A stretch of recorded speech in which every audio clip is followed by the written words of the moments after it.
Welcome to Layn Tik University. My name is Conrad Layn. The question of today is, should you quit Turo? The answer is yes, if you think that you're going to receive some type of helicopter money, if you think it's going to be easy, if you think it's going to just get some type of free money, you add your car and you become a millionaire overnight. If you think that, definitely quit.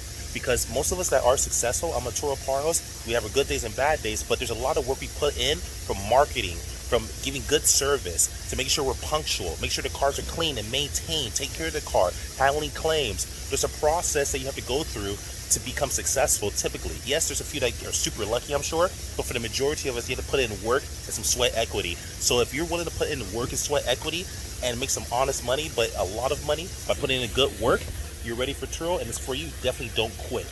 Quit if you're the person who expects money just to fall out of the sky from a helicopter because you just add your a beautiful car on. You think that you're just gonna be successful just because of that. Definitely quit. You have the wrong priority and wrong perspectives. You have to learn how to actually be risk adverse and figure out how to actually navigate when there's no more bookings coming in. How do you do that? How do you actually start getting bookings or reservations when Turo's slow? You're having a slow month. How do you actually get through a claim and not be unscathed? How do you actually get to the point of like increasing the daily rate so you start building more riches? How do you pay off your loans fast? How do you actually communicate with Turo guests? There's a lot of different multi-factor essentials you need to learn, and before you get to that six-figure part, so you actually run a functioning business. It's not a business that you sign up and you just get helicopter free money out of the sky.